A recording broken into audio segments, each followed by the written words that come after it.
Capital gains tax वो tax होता है जो एक इन्वेस्टर अगर उसने कोई भी अपने स्टॉक्स बेचे, उस पर जो भी प्रॉफिट हुआ, उसको बेच के जो प्रॉफिट हुआ उस पर जो टैक्स लगेगा, that is capital gains tax. अब होता क्या है, ओवरऑल बहुत सारे इन्वेस्टर्स क्या करते हैं कि उनको अपने पोर्टफोलियो में जो भी उनकी इन्वेस्टमेंट्स है उनमें मान लो किसी पे प्रॉफिट हो रहा है, अब और उनकी काफी इन्वेस्टमेंट्स है जिन पे लॉस चल रहा है लेकिन उन्होंने लॉस बुक नहीं करा, तो वो क्या करते हैं कि वो टैक्स थोड़ा सा उनका कम हो जाए तो वो लॉस लेने के लिए भी रेडी होते हैं, ताकि उनकी जो ओवरऑल एक्सपोजर होगा प्रॉफिट्स का वो कम होगा और टैक्स उस पर कम बनेगा। अब कोई भी जो स्टॉक्स होते हैं अगर उसको एक साल से लंबे समय तक होल्ड करा जाता है उसको हम बोलते हैं लॉन्ग टर्म कैपिटल गेन, और अगर एक साल से कम होता है तो उसको हम बोलते हैं short term capital gain. Long term capital gains पे जो टैक्स रेट होता है वो कम होता है compare to short term gains. बस हमें ये देखना है कि अगर हम अपना क्या कहते हैं टैक्स का जो एक्सपोजर है उसको ऑफसेट करने के लिए अगर हम लॉस बुक कर रहे हैं तो ये हमेशा सेंसिबल डिसीजन नहीं होता, क्योंकि हम अगर आज लॉस बुक कर रहे हैं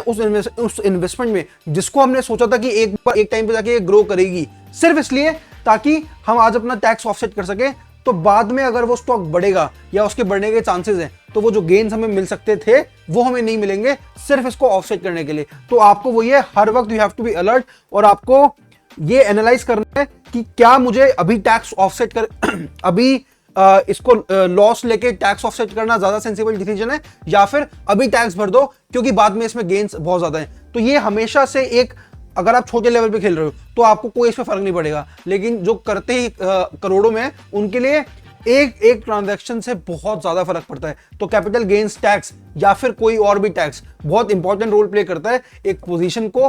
होल्ड रखना है या उसको बेचना है उसके लिए भी। तो हमेशा से या तो आप अच्छे से सीखो या फिर हमेशा एक फाइनेंशियल एडवाइजर को कंसल्ट करो अपनी प्रॉपर टैक्स प्लानिंग स्ट्रैटेजीज के लिए। एंड अगर आप इन चीजों को डेली अच्छे से खुद भी एनालाइज करोगे ना तो भी आपको एक लॉन्ग टर्म में आइडिया लग जाएगा कि हाँ मुझे किस चीज में ज्यादा फायदा है, टैक्स भरने में अभी के लिए या फिर अल्टीमेटली इस पोजीशन को काटने के लिए लॉस पे। तो कैपिटल गेन्स टैक्स आपके लिए एक बहुत इंपॉर्टेंट मेट्रिक है, बहुत इंपॉर्टेंट टूल है जिसके थ्रू आपको मार्केट का भी पता लग सकता है कि हाँ मुझे अभी क्या डिसीजन लेना चाहिए। टैक्स अपने आप में एक लायबिलिटी तो है, लेकिन अगर इसको स्मार्टली प्ले करा जाए तो आपको अल्टीमेटली प्रॉफिट्स मैक्सिमाइज करने में भी हेल्प कर सकती है।